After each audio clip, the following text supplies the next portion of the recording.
ماں بچوں کو بہت بد دعائیں دیتی تھی تو اس کا غصہ بھی ذرا دب جاتا تھا، یعنی جب ماں بچوں کو ڈانٹتی تھی تو اس کا بوڑھے آدمی کا غصہ تھوڑا کم ہو جاتا تھا، لیکن اس روز اس نے جس رد عمل کا یعنی جس ریاکشن کا اظہار کیا تھا وہ اسے بڑا غیر مناسب لگا۔ وہ کھڑکی سے پرے ہٹ گیا، اس کی پیشانی زیادہ شکن آلود ہو گئی تھی اور سانس شدید غصے کی حالت میں تیزی سے آنے جانے لگا تھا۔ کیا اس نے بچوں کو شہ دی ہے؟ یعنی شہ دینا یعنی بچوں کو موٹیویٹ کرنا، یعنی بچوں کو جیسے ہوتا ہے نا کہ آپ کسی کے رویے کو ری انفورس کرتے ہیں، یعنی شہ دینا کہ بچوں کو کسی چیز کے اوپر بڑھاوا دینا، بھڑکاوا دینا۔ کیا اس نے بچوں کو شہ دی ہے؟ اس نے خود سے سوال کیا اور وہ نیچے آ گیا۔ زینب نلکے کے نیچے کپڑے دھو رہی تھی۔ زینب، تم نے ان بدتمیزوں کو اتنی کھلی چھٹی کیوں دے رکھی ہے؟ یعنی کہ ان کو اتنی ڈھیل کیوں دے رکھی ہے؟ انہیں کمرے میں جانے ہی کیوں دیتی ہو؟ تمہیں خبر نہیں کہ میرے کمرے کے اندر جا کر وہ کیا کرتے ہیں؟ زینب نے ہاتھ میں ڈنڈا اٹھا رکھا تھا جسے وہ کپڑوں پر مار رہی تھی۔ پرانے زمانے میں کپڑے اسی طرح دھوئے جاتے ہوتے تھے، ابھی تو آٹومیٹک واشنگ مشینز آ گئی ہیں، تو کپڑے جو ہے وہ زمین پہ رکھ کے اور ڈنڈے کے ساتھ پھر اس کی میل اور اس کے داغ نکالا کرتی ہوتی تھیں عورتیں۔ اپنے سسر کے یعنی اپنے فادر ان لا کے الفاظ سن کر اس نے بے دھیانی میں ڈنڈا نلکے پر زور زور سے مار دیا اور چمک کر بولی یعنی کائنڈ آف غصے میں آ کر بولی، یہ میری کمبخت اولاد ہے تو آپ کی کچھ نہیں لگتی؟ زینب اس کے سوال کا کیا جواب دے رہی تھی؟ اس کے الفاظ نے جلتی پر تیلی کا کام کیا۔ جلتی پر تیلی کا کام یعنی کہ جب ایک سچویشن خراب ہو اور اس کو مزید آپ خراب کر دیں، یعنی گیس لائٹ کرنا۔ میری کچھ لگتی ہے یا نہیں لگتی؟ مگر زینب تڑپ اٹھی، فوراً بولی، کچھ نہیں لگتی نا؟ زینب، میں یہ برداشت نہیں کر سکتا کہ میری چیزوں کو اس طرح تباہ کیا جائے، تو میں کیا کر سکتی ہوں؟ پکڑ کر گلے گھونٹ دیں ان کی بہو کو کیا ہو گیا؟ ترکی بترکی یعنی کہ فوراً جواب دے رہی ہے۔ بیٹا بھی اپنے کمرے میں موجود ہے، اسے ضرور صورتحال کا علم ہو چکا ہے، مگر نہ تو باہر آیا ہے نہ بچوں کی معمول کے مطابق سرزنش کی ہے یعنی کہ ڈانٹ ڈپٹ کی ہے۔ اچھا، کچھ کرنا ہی پڑے گا، تم لوگ چاہتے ہو کہ میں گھر سے نکل جاؤں؟ اور وہ تیزی کے ساتھ دروازے سے باہر آ گیا۔ مرزا عبد القیوم، اب یہاں پر آ کر ہمیں پتہ چلتا ہے کہ وہ اس بوڑھے آدمی کا نام کیا ہے، مرزا عبد القیوم ہے۔ مرزا عبد القیوم نے ساری زندگی صوبائی حکومت کے یعنی کہ پروونشل جو حکومت ہوتی ہے، جس طرح پنجاب کی صوبائی حکومت ہے، KPK کی اپنی صوبائی حکومت ہے، بلوچستان کی اپنی صوبائی حکومت ہے، مرزا عبد القیوم نے ساری زندگی صوبائی حکومت کے ایک دفتر میں ملازمت کی تھی۔ وہ معمولی کلرک سے اعلیٰ افسر کے عہدے تک پہنچا تھا، اور اس کی ترقی کا حقیقی سبب یعنی سچی وجہ اس کی ایمانداری، دیانتداری اور منصبی فرائض، یعنی منصبی فرائض کیا ہوتے ہیں کہ جو جس عہدے پر ہوتے ہیں اس کی جو ڈیوٹیز ہوتی ہیں ان کو منصبی فرائض کہا جاتا ہے، اور منصبی فرائض سے گہری دلچسپی تھی، یعنی کہ اپنی وہ ایمانداری اور نیک نیتی کی وجہ سے وہ ایک معمولی کلرک سے اعلیٰ افسر کے عہدے تک پہنچا تھا۔ ملازمت کے اختتام پر دفتر کے سربراہ نے بڑی کوشش کی تھی کہ اس کی دفتر سے وابستگی میں یعنی ایسوسیشن وابستگی کو کہا جاتا ہے کہ اس کی دفتر سے وابستگی میں توسیع کر دی جائے یعنی ایکسٹینشن کر دی جائے، مگر وہ خود اس پر راضی نہ ہوا۔ اپنے دوستوں سے تو اس نے یہی کہا کہ میں نے اپنے حصے کا کام کر دیا ہے، اب یہ دوسروں کا حق ہے کہ وہ آگے بڑھ کر میری ذمہ داریاں نبھائیں، میں کسی کا حق نہیں مارنا چاہتا۔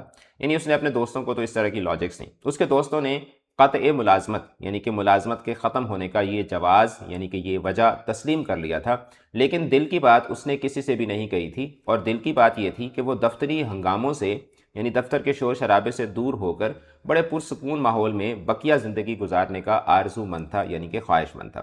اب یہاں پر آپ سے پوچھا جا سکتا ہے کہ اس نے ملازمت چھوڑی کیوں تھی اور اس نے اپنے دوستوں کو کیا بتایا تھا؟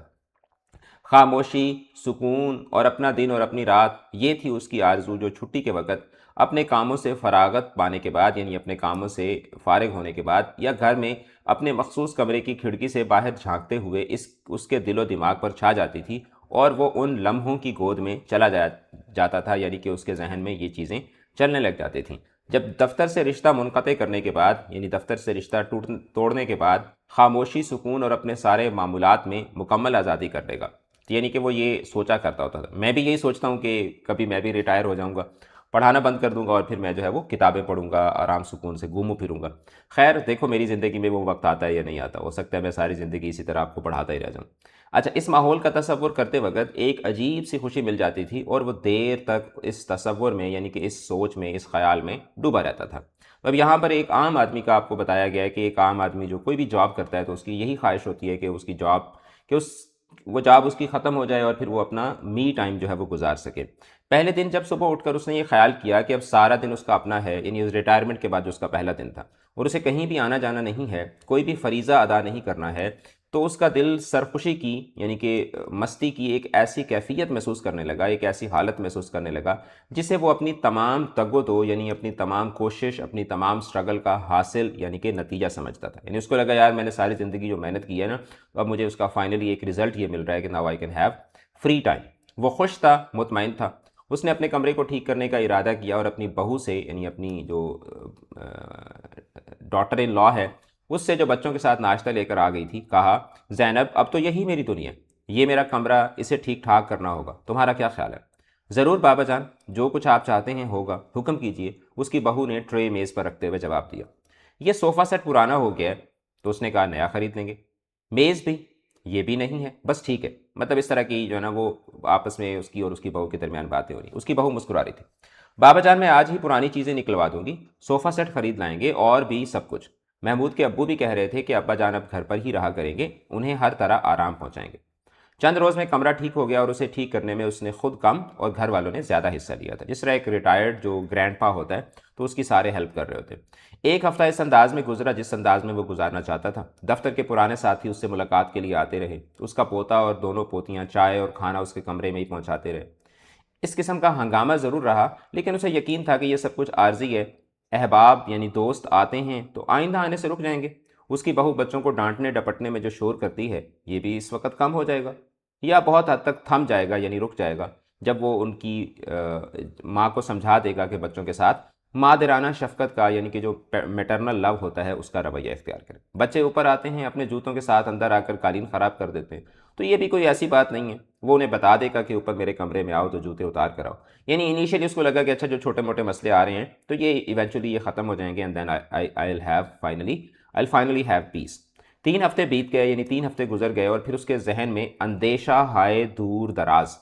یعنی جو اندیشہ ہائے دور دراز کا کیا مطلب ہوتا ہے کہ جو آپ ایک فورسیبل پرابلمس ہوتے ہیں، اندیشہ پرابلم کو بولتے ہیں. اندیشہ ہائے دور دراز کے وہ جو آپ نا مطلب آگے کا سوچنے لگ جاتے ہیں اور اپنے فیوچر کو لے کر، اپنے مستقبل کو لے کر یو اسٹارٹ گیٹنگ وریڈ. تو یہ اس کو کہا جاتا ہے اندیشہ ہائے دور دراز یعنی آنے والے وقت کی فکر. تو اس کے ذہن میں اندیشہ ہائے دور دراز اپنا سایہ ڈالنے لگے یعنی اس کے ذہن کے اندر جو ہے وہ مستقبل کو لے کر پریشانیاں آنے لگیں. اس نے سوچا تھا کہ دفتر کے کچھ لوگ آتے ہیں تو اظہار محبت کے لیے آتے ہیں، آخر کب تک یہ اظہار ہوتا رہے گا. مگر اتنی مدت صبر سے کام لینے کے بعد اس نے محسوس کیا کہ یہ سلسلہ بڑھتا ہی چلا جا رہا ہے. پہلے اس کے پرانے اور نئے ساتھی محض اسے اس کے شاندار کیریئر پر مبارکباد دینے کے لیے آتے تھے اور اب وہ اس سے ہدایات لینے کے لیے آنے لگے تھے. سر ایسے کاغذات کن فائلوں میں رکھے جاتے ہیں؟ بڑے افسر کے ہاں جا کر سوال کس طرح کرنا چاہیے؟ یہ لوگ عام طور پر یہی سوال کرتے تھے اور وہ جواب دے دے کر بور ہو جاتا تھا یعنی کہ تنگ آ جاتا تھا. اس سے بڑی کوفت بولتے ہیں تکلیف کو یعنی کہ پریشانی کو، جھنجھلاہٹ کو. اس سے بڑی کوفت اسے اپنے پوتے اور پوتیوں سے ہونے لگی تھی. وہ سیر و تفریح کی خاطر کسی سے ملاقات کے لیے، کوئی چیز خریدنے کے لیے گھر سے باہر نکلتا تھا تو بچے اسکول سے واپس آ کر گھر میں ہوتے تھے تو بے تکلف یعنی کہ بغیر کسی شرم کے اس کے کمرے میں آ جاتے تھے اور طوفان بدتمیزی مچا دیتے تھے یعنی چیزوں کو الٹ پلٹ کر دیتے تھے. چیزوں کی بے ترتیبی دیکھ کر اسے دکھ ہونے لگا تھا. اپنے کمرے میں تباہی پر اسے ہر بار ذہنی کوفت ہوتی تھی یعنی کہ اس کو مینٹل ٹارچر ہوتا تھا. مگر جب اس کی بہو بچوں کو بری طرح ڈانٹ ڈپٹ دیتی تھی بلکہ کسی نہ کسی کی پٹائی بھی کر دیتی تھی اور اس کا بیٹا بھی اگر گھر میں ہوتا تو اس ڈانٹ ڈپٹ میں حصہ لینے سے باز نہیں رہتا تھا تو اس کا غصہ کسی قدر یعنی کسی حد تک ہلکا ہو جاتا تھا اور وہ آہستہ آہستہ نارمل حالت میں آ جاتا تھا. مگر اس روز تو ان دونوں نے ایسا رویہ اختیار کر لیا جو اس کے لیے ناقابل برداشت تھا. اب یہاں پر مصنف آپ کو جہاں سے کہانی سٹارٹ ہوئی ہے وہاں وہ بھی بتا رہے اور ساتھ ساتھ آپ کو بیک گراؤنڈ بھی تھوڑا سا بتا رہے تاکہ آپ کو پوری سچویشن جو ہے وہ اچھے طریقے سے سمجھ آ جائے. یعنی انیشلی تو اس نے کہا کہ چلے ٹھیک ہے یہ ساری سچویشن نارملائز ہو جائے گی، لیکن اس دن جب اس کی بہو نے بھی کوآپریٹ نہیں کیا اور اس کے بیٹے نے بھی کوئی جواب نہیں دیا تو وہ تھوڑا سا کیا ہو گیا، ہرٹ ہو گیا. بہو کا فکرہ جب اس کی بہو نے کہا تو میں کیا کر سکتی ہوں، پکڑ کر گلے گھونٹ دیں ان کے. اس کے ذہن پر مسلسل ضربیں لگا رہا تھا یعنی کہ اس کے ذہن کے اوپر یہ جملہ جو تھا وہ چوٹ لگا رہا تھا. وہ بغیر کسی مقصد کے گلیوں اور بازاروں کے چکر لگاتا رہا، باغوں میں گھوما، کتابوں کی دکانوں پر کچھ کتابیں خریدیں اور ایک اخبار بھی. گھر پہنچ کر وہ کسی سے کچھ کہے سنے بغیر اوپر کمرے میں چلا گیا اور بستر پر گر کر ایک نئی کتاب کی ورق گردانی کرنے لگا یعنی کہ ایک نئی کتاب پڑھنے لگا.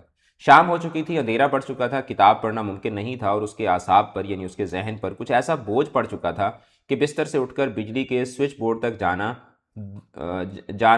دو بھر لگ رہا تھا. دو بھر کی مطلب بہت مشکل لگ رہا تھا. وہ کتاب بند کر کے لیٹ گیا. بہو اور بیٹے کی بے نیازی یعنی بے نیاز ہونا یعنی کہ نظر انداز کرنا، ٹھیک ہے، ان ڈفرینٹ بیہیویئر یعنی کہ آپ اس کو بدتمیزی بھی کہہ سکتے ہیں۔ بہو اور بیٹے کی بے رخی، اس کا بہترین جو ہے وہ سینونیم بنے گا بے رخی، یعنی مترادف اس کا۔ بہو اور بیٹے کی بے رخی اسے یاد آئی، اور وہ اپنے وہ الفاظ بھی جو اس نے اپنے گھر سے نکلتے وقت اپنی بہو سے کہے تھے، اب کچھ کرنا ہی پڑے گا، تم لوگ چاہتے ہو کہ میں گھر سے نکل جاؤں، تو یہ جو یعنی کہ ایک طرح کے سے دھمکی دے کر گیا تھا، تو وہ بھی اس کے ذہن کے اندر آ رہی تھی۔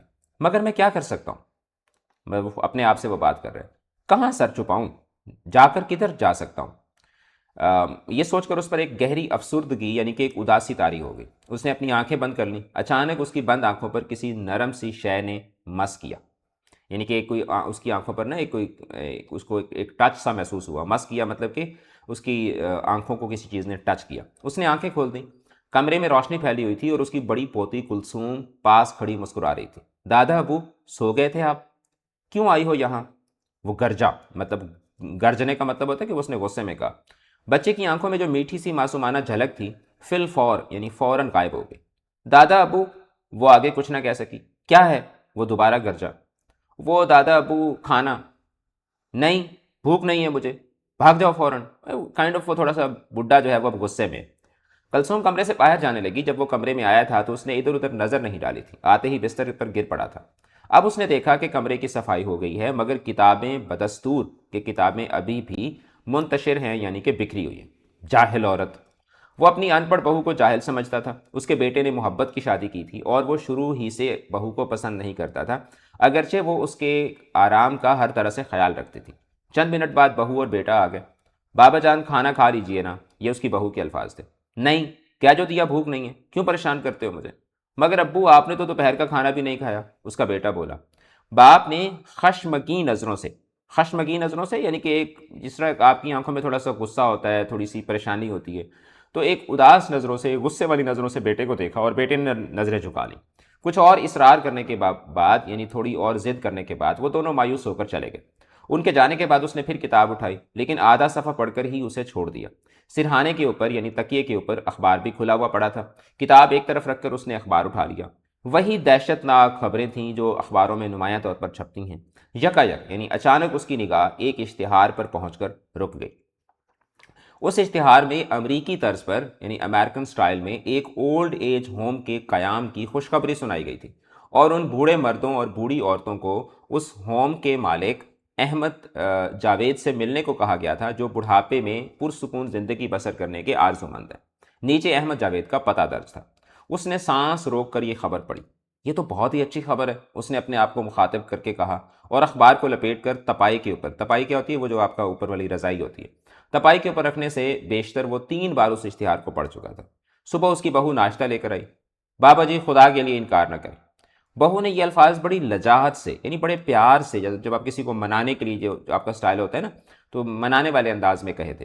اس نے بہو کے ہاتھ سے ٹرے لے لی اور اپنے سسر کو بڑی ممنونیت سے یعنی بڑے پیار سے وہ اس کی بہو جو تھی وہ دیکھنے لگی۔ جلدی جلدی ناشتہ کرنے کے بعد اس نے لباس تبدیل کیا اور احمد جاوید سے ملاقات کے لیے روانہ ہو گیا۔ احمد جاوید کی عمر 50-55 سے کم نہیں تھی، مگر بڑا چاق و چوبند یعنی کہ بڑا الرٹ، بڑا ہیلدی دکھائی دیتا تھا۔ لباس فیشن کے مطابق، چوڑی پیشانی اور آنکھوں میں ذہانت کی چمک۔ بڑی خوشی سے اس نے خیر مقدم کرتے ہوئے یعنی استقبال کرتے ہوئے اسے اپنی کوٹھی کے ڈرائنگ روم میں بٹھایا، نام وغیرہ پوچھا، حالات دریافت کیے، اور جب اس نتیجے پر پہنچا کہ جس شخص سے وہ ملاقات کر رہے ہیں وہ ہوم میں داخل ہونے کے لیے یعنی کہ اس اولڈ ایج ہوم میں داخل ہونے کے لیے بے قرار ہے یعنی ریسٹلیس ہے، تو بولا، مجھے آپ کی تشریف آوری پر یعنی آپ کے آنے پر بہت خوشی ہوئی ہے۔ آپ کی خواہش کی تکمیل کر کے یعنی آپ کی تمنا پوری کر کے مجھے اور خوشی ہوگی۔ میں نے اپنی زندگی کا ایک اچھا خاصا حصہ امریکہ میں گزارا ہے۔ اس کی کچھ چیزیں مجھے پسند نہیں آئیں، کچھ پسند آئی ہیں، اور ایک چیز جو بہت زیادہ پسند آئی ہے وہ اولڈ ایج ہوم کا سسٹم یعنی کہ نظام ہے۔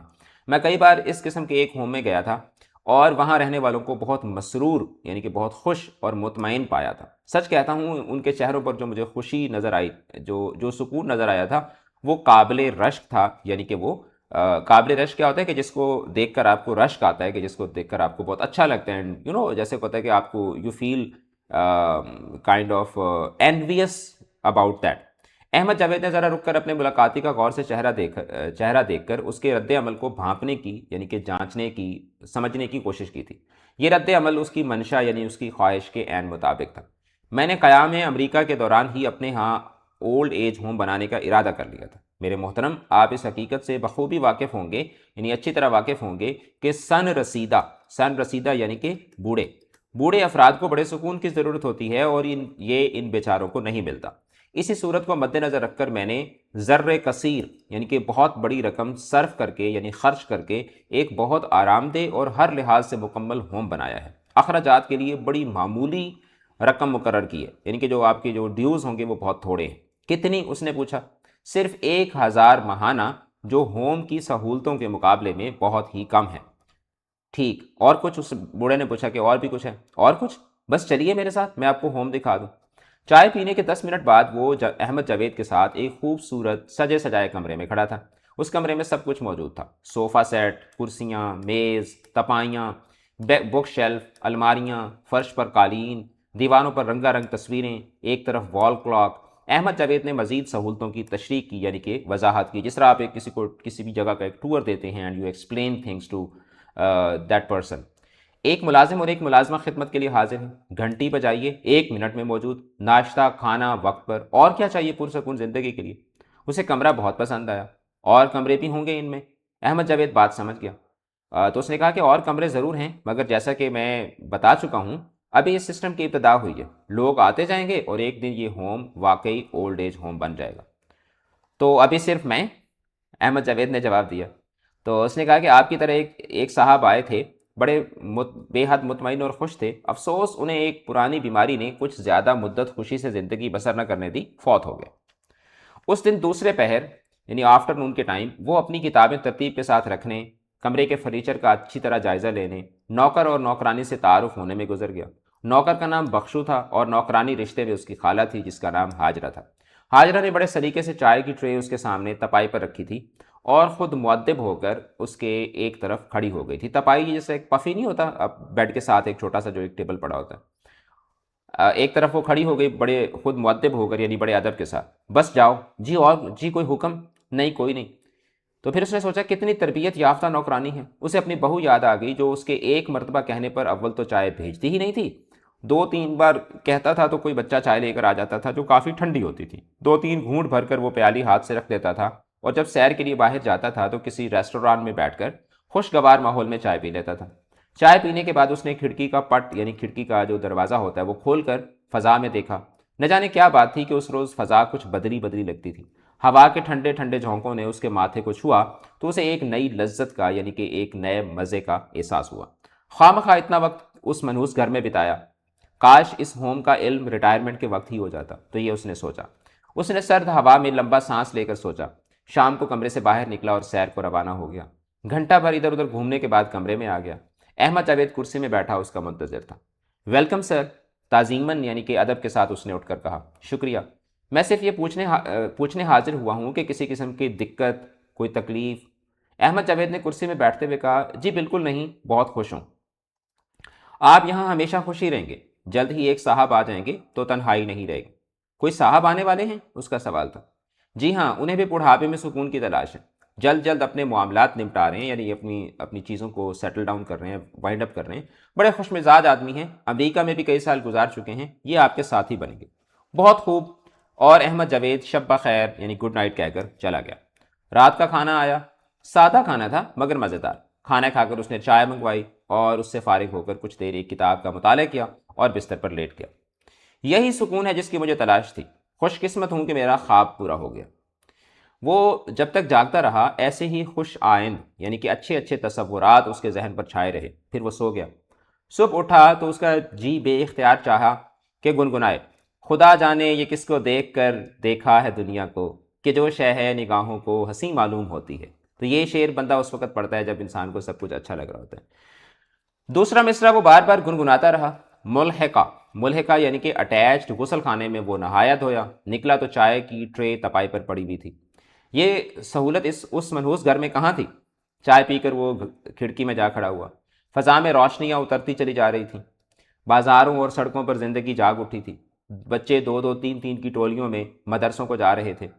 اسے اپنے پوتوں اور پوتیوں کا خیال آیا، بدتمیز کہیں کے، اور وہ کھڑکی سے الگ ہو گیا۔ سکون کے دن تھے، سکون کی راتیں تھیں، اور وہ خود کو ایک ایسا پنچھی یعنی کہ ایسا پرندہ محسوس کرتا تھا جو پنجرے کی قید سے رہائی پا کر فضا کی وسعتوں میں، یعنی فضا کی یعنی کھلی فضاؤں میں پوری آزادی کے ساتھ اڑ رہا ہو۔ ایک ہفتہ بیت گیا، یعنی ایک ہفتہ گزر گیا، ایک اور ہفتہ بیتا، اور شام کی چائے پی کر سیر کے لیے نکلنے ہی والا تھا کہ اماں ہاجرہ نے اوپر آ کر اس سے اطلاع دی کہ آپ کے گھر والے آئے۔ کیا ہے؟ آ گئے ہیں تو ہوا کیا ہے؟ مجھے واپس لے جانے سے تو رہے، چلے جائیں گے تھوڑی دیر بیٹھ کر، بلا لو۔ اس کا بیٹا، بہو اور پوتا اور پوتیاں آ گئیں۔ بہو نے پھل کی ٹوکری اٹھا رکھی تھی۔ السلام علیکم ابو، السلام علیکم بابا جی، دادا جان، السلام علیکم، آوازیں بلند ہوئیں، جس طرح جب کوئی فیملی ریلیٹیوز آتے ہیں تو وہ سارے سلام کرتے ہیں۔ اس نے سر کی جنبش سے، یعنی سر کی حرکت سے جواب دیا اور ہاتھ کے اشارے سے بیٹھنے کا کہا۔ میاں بیوی صوفے پر اور بچے نیچے بیٹھ گئے۔ ابو آپ یہاں خوش ہیں؟ اس کے بیٹے نے سوال کیا۔ بہت خوش ہوں، بہت مطمئن ہوں۔ اچھا، بڑی اچھی بات ہے، ہمیں دکھ ہے کہ آپ کو خوش اور مطمئن نہیں کر سکتے تھے۔ بیٹے کے لہجے میں دبا دبا سا دکھ تھا، یعنی ہلکا ہلکا دکھ تھا۔ بابا جی اسے کیا کہتے ہیں؟ بہو نے پوچھا۔ Old age home. اولڈ مطلب اس کے، یعنی یہ جو ہے نا، یہ اس کا مطلب ہے کہ وہ ابھی پورا نام نہیں لے پائی، بہو کی زبان پر پہلا لفظ ہی نہ آ سکا، پڑھی لکھی نہیں تھی نا۔ یہ ہوتا کیا ہے بابا جی؟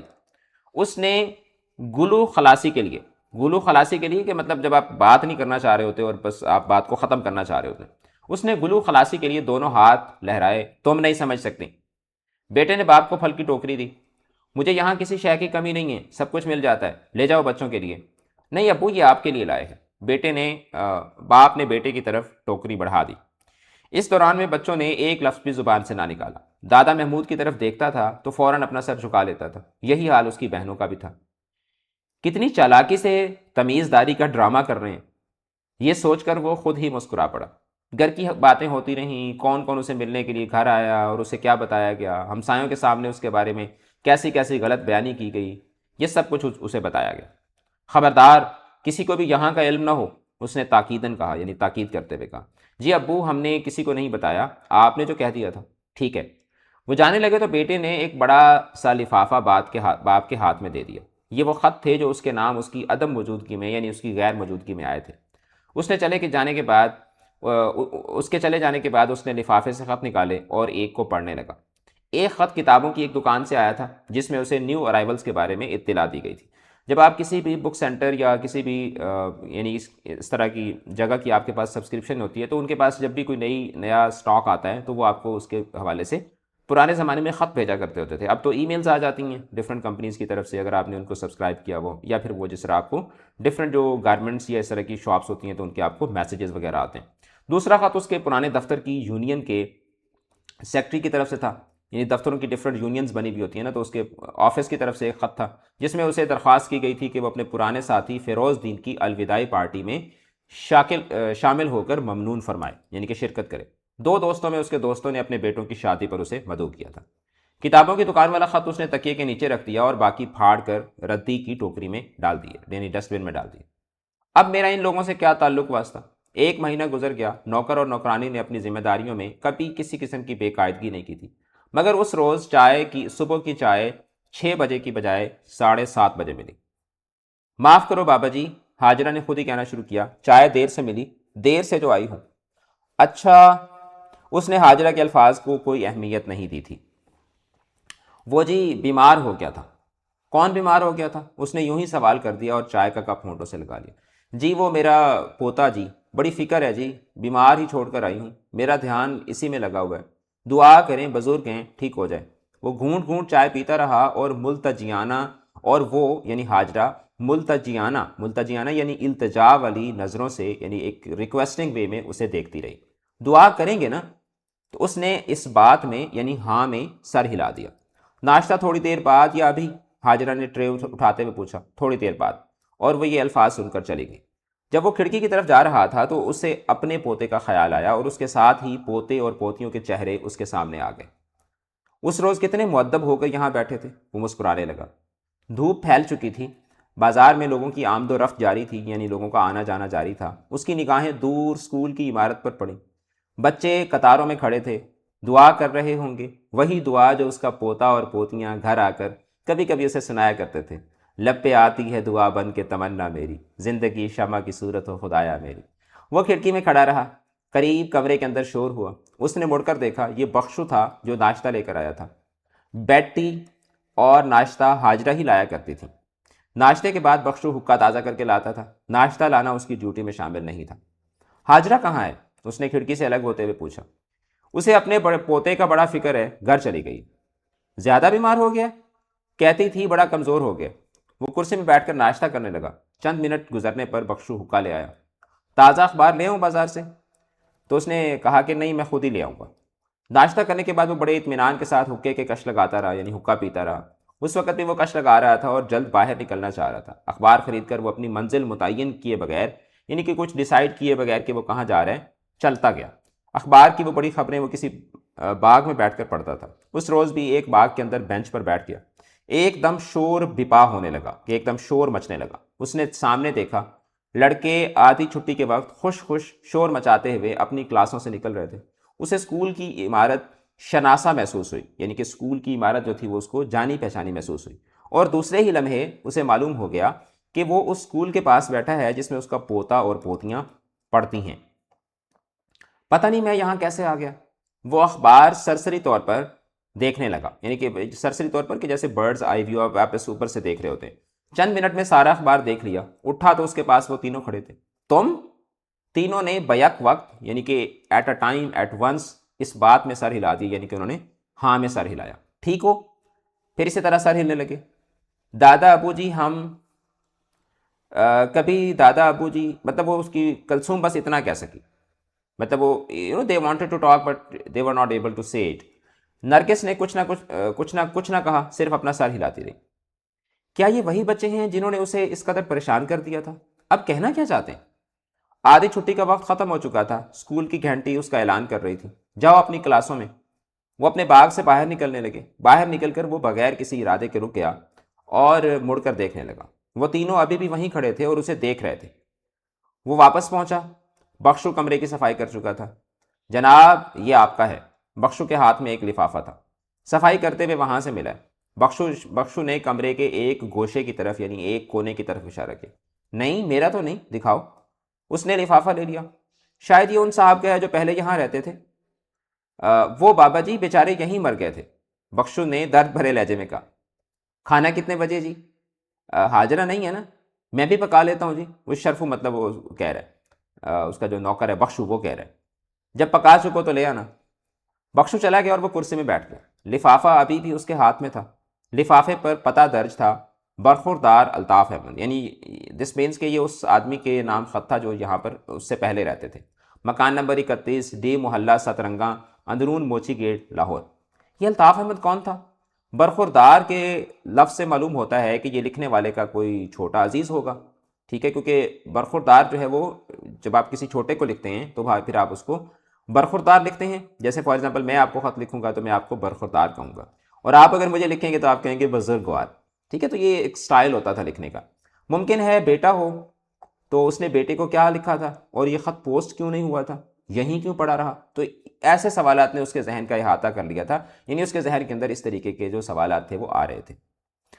اب تو وہ ہے نہیں جس نے خط لکھا تھا، دیکھ لینے میں کیا حرج ہے۔ اس نے لفافہ کھولنے کے لیے جواز تلاش کر لیا، یعنی کہ اس نے ایک ریزن جو تھی وہ ڈیولپ کر لی۔ ذرا سی ہچکچاہٹ، یعنی تھوڑی سی ہیزیٹیشن ہوئی، پھر وہ لفافہ چاک ہو چکا تھا، یعنی کہ اس نے وہ لفافہ جو تھا وہ پھاڑ دیا اور اس میں سے خط نکال لیا۔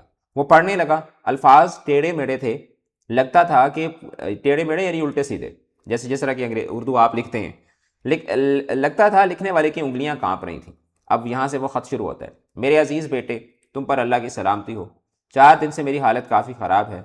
ہارٹ بار بار سنک کرتا ہے، جیسے نا انسان کا دل ڈوب رہا ہوتا ہے، کہ میرا دل بار بار ڈوبتا ہے۔ زندگی سے اب مایوسی ہی مایوسی ہے۔ میرے عزیز اور پیارے بیٹے، تمہاری اماں کے انتقال کے بعد میں پوری طرح سے یہ محسوس کرنے لگا تھا کہ بالکل بے آسرا، یعنی بے یار و مددگار اور بے سہارا ہو گیا ہوں۔ مجھے تم سے، تمہاری آپس سے یہ شکایت ہو گئی تھی کہ تم لوگ میری پرواہ نہیں کرتے۔ تم لوگوں کا سارا وقت اپنے بچوں، دوستوں اور سہیلیوں کے لیے وقف ہو کر رہ گیا۔ اس کا رد عمل یہ ہوا، یعنی اس کا نتیجہ یہ نکلا کہ میں اپنے گھر سے بالکل بیزار ہو گیا تھا، یعنی گھر سے میرا دل اٹھ گیا تھا، چاہتا تھا کہ یہاں سے نکل بھاگوں۔ انہی دنوں احمد جاوید سے ملاقات ہو گئی۔ اس نے بتایا کہ امریکہ میں اور یورپ کے دوسرے ملکوں میں اولڈ ایج ہوم بوڑھوں کے لیے ایک جنت ہوتی ہے، جس میں رہنے والے بڑی پرسکون زندگی بسر کرتے ہیں۔ اس نے اسی طرز کا ہوم بنا لیا تھا اور میں اس کی باتوں سے متاثر ہو کر اس کے ہوم میں آ گیا۔ یہ چند ہفتے جو میں نے یہاں گزارے ہیں میرے لیے عارضی سکون لے کر آئے تھے۔ بیٹا، جب سے بیمار ہوا ہوں تم لوگ مجھے بہت یاد آ رہے ہو۔ اپنے کنبے کی جدائی مجھ پر شاک گزرنے لگتی ہے، یعنی مجھ پر بہت بری تکلیف دہ حالت میں گزرتی ہے۔ الطاف بیٹے، اب مجھے یقین ہو گیا ہے کہ میں نے ایک بہت بڑی غلطی کر دی تھی۔ اب یہاں سے یہ والا جو پارٹ ہے، دس از امپورٹنٹ۔ یورپ میں گھر کا کیا تصور ہے میں نہیں جانتا، مگر ہمارا گھر تو ایک چھوٹی سی ایک دنیا ہوتی ہے جس میں رہنے والے ایک دوسرے سے مربوط ہوتے ہیں، یعنی ایک دوسرے سے جڑے ہوئے ہوتے ہیں کہ انہیں الگ الگ کیا ہی نہیں جا سکتا۔ ایک درخت کی طرح جس کی شاخیں زمین کے اندر ایک دوسرے سے گتھی ہوتی ہیں، یعنی ایک دوسرے سے جڑی ہوتی ہیں۔ تو یہاں پر در حقیقت اس پیراگراف کے اندر جو مصنف ہے وہ گھر کا تصور پیش کرتے ہیں اور گھر کو ایک درخت کے ساتھ تشبیہ دیتے ہیں۔ ہمارے گھر بزرگوں کی شفقتوں، یعنی بزرگوں کی محبت، نوجوانوں کے کہکہوں، یعنی نوجوانوں کی مسکراہٹ، اور بچوں کی معصوم مسکراہٹوں سے آباد رہتے ہیں۔ یہی سب کچھ ہماری زندگی کی رونق ہے، یعنی ہماری زندگی کی جو کہہ سکتے ہیں کہ ہماری زندگی کے اندر جو خوشی ہے، چہل پہل ہے، وہ اسی وجہ سے ہوتی ہے۔ ہماری زندگی کی بہار ہے، اسی میں زندگی کا سارا حسن ہے۔ یہاں تنہائی مجھے اندر ہی اندر چاٹتی رہتی ہے، یعنی کہ اندر ہی اندر مجھے تنہائی جو ہے وہ کھاتی رہتی ہے۔ اب مجھے اس کا علم ہوا ہے۔ میرے پیارے بیٹے، آؤ اپنے بیمار اور لاچار باپ کو اس گھر میں لے جاؤ جس میں اس کا حقیقی سکون ہے۔ آؤ الطاف، جلدی آؤ، میں تمہارا انتظار کر رہا ہوں۔ تو یہ در حقیقت وہ خط تھا جو یہاں پہلے رہنے والے جو الطاف صاحب تھے، جو آدمی تھے، انہوں نے اپنے بیٹے الطاف کو لکھا تھا۔ یہ تحریر پڑھ کر اس کے اندر ایک ہیجان پیدا ہو گیا، جس کے اندر نا ایک جیسے ایک کھلبلی سی مچ گئی۔ وہ کرسی سے اٹھ بیٹھا اور ٹہلنے لگا۔ وہ کئی منٹ تک ٹہلتا رہا۔ بخشو آیا، جناب کھانا لے آؤں؟ مجھے یہ بتاؤ یہ خط یہیں کیوں پڑا رہا؟ بخشو سوچ کر بولا، جناب میں کچھ نہیں جانتا، اس نے حاجرہ کو دیا ہوگا، وہ بھول گئی ہوگی۔ اس کے گھر سے کوئی آیا تھا؟ تو اس نے جواب دیا کہ مرنے کے بعد اس کا بیٹا آیا تھا اور میت لے گیا تھا، یعنی کہ ڈیڈ باڈی لے گیا تھا۔ وہ پھر کمرے میں پھرنے لگا۔ کھانا لے آؤں جناب؟ بخشو نے پوچھا۔ تو اس نے ملازم کے سوال کا کوئی جواب نہ دیا اور اپنی کتابیں اور کپڑے ایک طرف رکھنے لگا۔ بخشو اسے حیرت سے دیکھ رہا تھا۔ تو بیسیکلی اب یہاں سے یعنی کہانی کو نا ایک طرح سے ادھورا چھوڑ دیا گیا، ٹھیک ہے۔ اب یہاں سے آگے آپ خود انڈرسٹینڈ کرتے ہیں کہ اس نے وہ خط پڑھ کر یہ ریئلائز کیا کہ اولڈ ایج ہوم میں آپ کو وہ سکون نہیں ملتا جو آپ کو، یعنی سکون کا مطلب یہ نہیں ہوتا کہ آپ بالکل اکیلے ہوں۔ سکون کا مطلب یہ ہوتا ہے کہ آپ گھر میں ہوں، چہل پہل ہو، بچوں کو آپ بڑا ہوتے ہوئے دیکھیں، تو وہ سارا جو ایک گھر کا انوائرمنٹ ہوتا ہے در حقیقت اس کے اندر ہی انسان کا سکون ہوتا ہے۔ تو یہ بیسیکلی اس پورے سبق کے اندر آپ کو جو چیز سمجھانے کی کوشش کی گئی ہے وہ یہ ہے کہ خاندان کے جو افراد ہوتے ہیں وہ آپس میں جب مل جل کر رہتے ہیں، ایک دوسرے سے جڑ کر رہتے ہیں، تو اسی سے ہی خاندان کے اندر برکت ہوتی ہے اور اسی سے ہی خاندان کا نظام چلتا ہے۔ تو اب اس کی ہم ایکسرسائز کو دیکھ لیتے ہیں، اگر اس کے اندر کوئی چھوٹی موٹی چیزیں ہیں تو ان کو ہم لوگ کر لیتے ہیں۔ تو اس میں در حقیقت درج ذیل حروف فدائیہ کی شناخت کرتے ہوئے نشاندہی کریں۔ تو اب اس میں حروف فجائیہ ہیں، یعنی حروف فجائیہ وہ ہوتے ہیں کہ جس میں مختلف طرح کی جذبات کا اظہار کیا جائے۔ تو یہ پہلا شاباش جو ہے یہ حروف تحسین ہے، واللہ جو ہے یہ حروف قسم ہے، شاباش دوبارہ سے پھر ریپیٹ ہو گیا، او ہو یہ حروف تعصف ہے، اے کاش جو ہے یہ حروف تمنا ہے، اور ہائے ہائے جو ہے یہ بھی کیا ہے حروف تعصف ہے، ٹھیک ہے۔ اور بس اس کے اندر ایکسرسائز میں ایز سچ اور کچھ بھی نہیں تھا۔ انشاءاللہ اگلے سبق میں ہم لوگ سبق نمبر 7 پڑھیں گے۔ چینل کے ساتھ جڑے رہیں۔ اگر آپ نے چینل کو سبسکرائب نہیں کیا تو اس کو سبسکرائب کر لیں۔ اس ویڈیو کے ڈسکرپشن سے آپ کو تمام لیکچرز کا لنک پہ مل جائے گا، اس کو بھی آپ دیکھ سکتے ہیں۔ اپنا رکھیے گا بہت بہت زیادہ خیال۔ آل دا بیسٹ، خدا حافظ۔